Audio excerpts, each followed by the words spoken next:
Day two. Whew, feels good to be back already. Yesterday was a doozy. Like, I learned a lot of things I'm gonna share with y'all. Like, the main thing is, like, you are the co-creator of your reality. Like, really. Like, if you really, really think about it, you co-create this world that you live in. I had a deep-ass conversation with my mama yesterday. She's, like, really disappointed in me right now. Because I'm 16. I want to drop out of school. I'm going off-road in a sense. I'm going off the path. I'm going chasing a different dream. I'm not going for the American dream. And my mom was explaining to me that she and dad, like my dad, they came together and created this phenomenal base.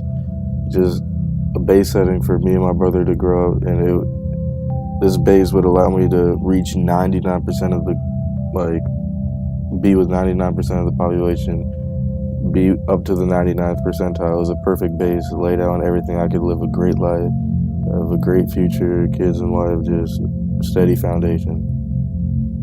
And they think they fail because I'm not going towards the 99% of the population. Like, I realized this base is great and all, but, like, I'm looking for that extra 1%. So I shared with them, we were in the living room, the Christmas tree analogy. There's a Christmas tree set up, and it was like, you set up the base for 99% of, you're like the very bottom of the Christmas tree. 99% of the tree is above the ground, above, visible to the world. And, like, that makes up 99% of the tree. You set up the base for me and my brother to be like that 99%. But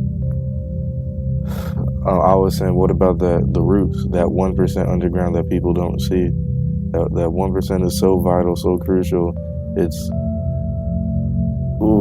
just like, because with the 99%, the American dream is a trap where you have all these things that should make you have a great life, and everyone always ends up unsatisfied. They're always like, something's missing. And that's what I was saying to my mama, that, like, she set up the path where I could end up anywhere among these 99%. And I was like, I know that I would do great. I would end up exactly where you want me to be. I would probably be at the top, honestly, of the 99%, like right where the star is, the tip of the Christmas tree.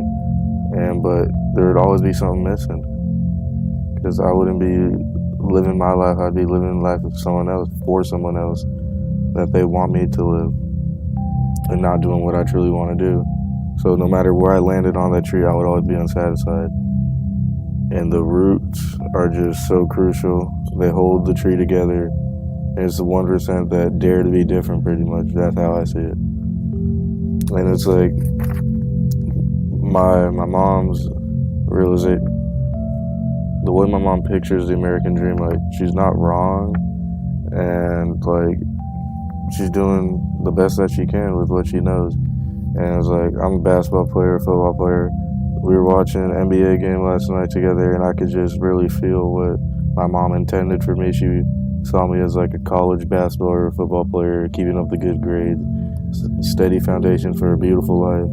And that's probably not going to happen.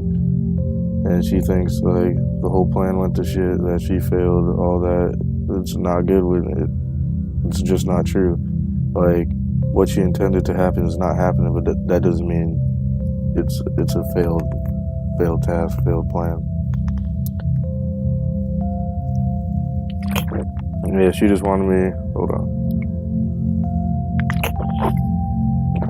living a nice young life, having fun here and there, just a nice normal life. But the thing is, like, I would have to enjoy that to the fullest, and then once I turn like 22, 25, whatever, go out to the real world on my own without that security blanket. I would have to go into the workforce and just start being unhappy, like, literally. And I didn't want to end in unsatisfaction. That's what I was telling her. And so what I'm doing, I'm 16, I'm starting now. I see how great this life can be, and I'm trying to create that for even past when I'm 25, or like, you know what I'm trying to say. When I get to that age, I still want to be able to live this life. I'm starting early so I can prolong this, and I think it's great. She thinks it's unrealistic.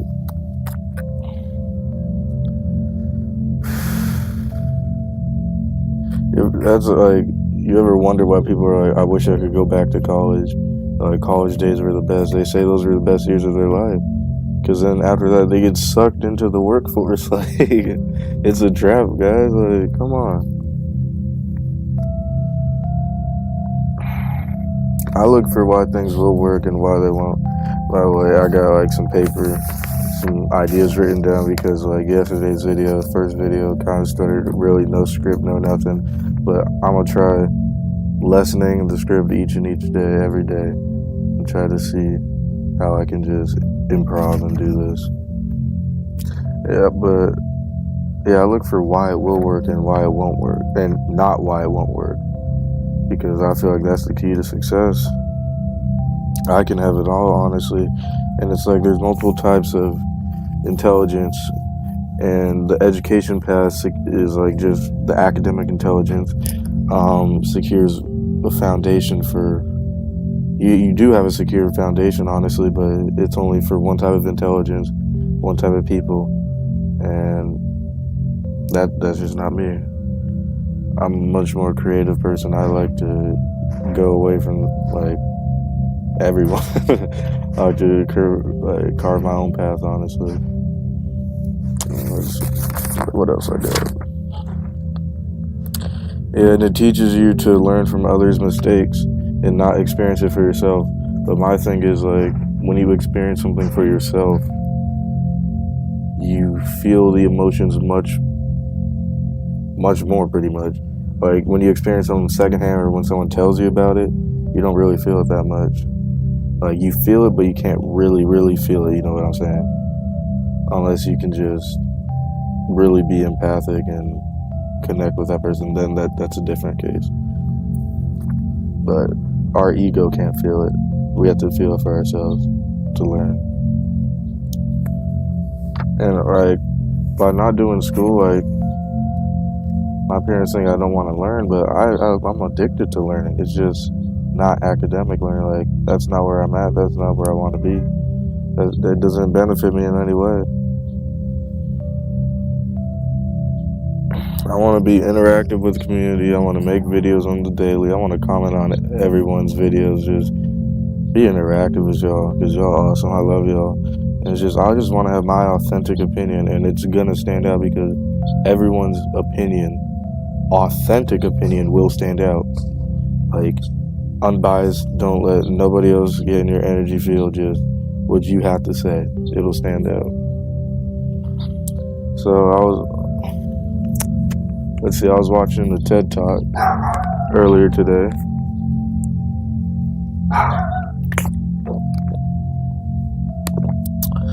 And a lot of stuff that I'm about to say is inspired by that TED Talk. I'm going to leave the link down in the description below, along with the music that's playing right now, because I think it's real nice. So, it's more about the new generation has a new perspective of the American dream, and people are realizing, like, the traditional ways are not what will satisfy them. They want to be new, want to do it their own way. Like, the speaker said that economic growth has been stagnant since the 2000s. Less and less people are having a big ass house with white picket fences, and like, there's going to be more people than ever by 2020 being freelancers in society, like not having a job or being self-employed pretty much.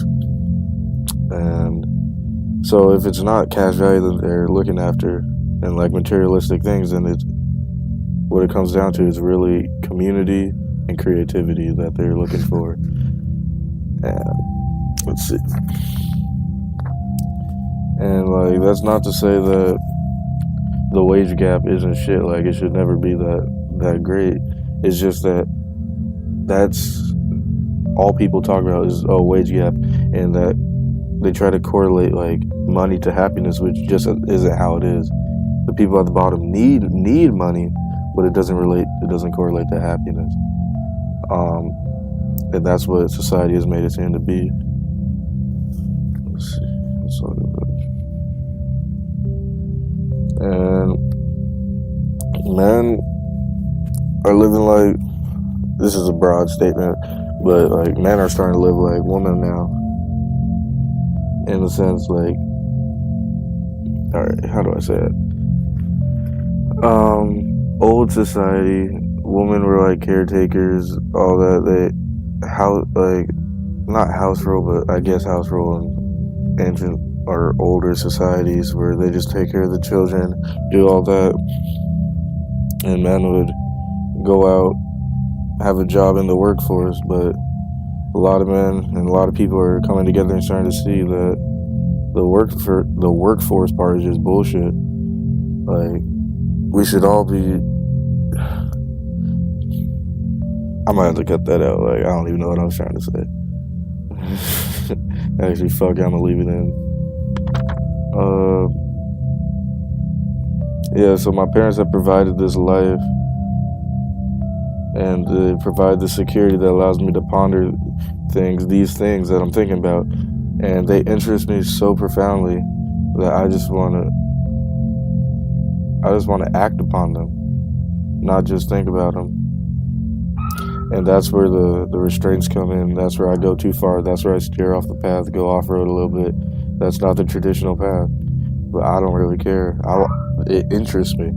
I want to feel it. It's so nice out here. I'm so sorry for the camera quality, guys. I wish you could see this beautiful day, but it just looks so dry on camera. We got birds. Oh, right. I wish I could show you. This is actually beautiful. Yeah, so once I get a phone, the camera quality will be a lot better. Yeah, just to end it, one thing I learned was slavery was never abolished. It was only extended to include everyone. It's like free-range slaves are more productive, so why not make the entire society into slaves and have them think that they're free? We're just free-range slaves, literally. We all just have simple 9-to-5 jobs with a shit ton of guidance, like a shit ton of guidance, telling you how to do pretty much everything in life. Like, damn. And yeah, that's pretty much it. You gotta, when you have kids or if you have children, stop asking them what they want to be when they grow up. Ask them how do they want to be when they grow up, because I feel like that shit's way more important. That's a pretty short video for today. That's pretty much all I have to say. I'll be back tomorrow. I love y'all.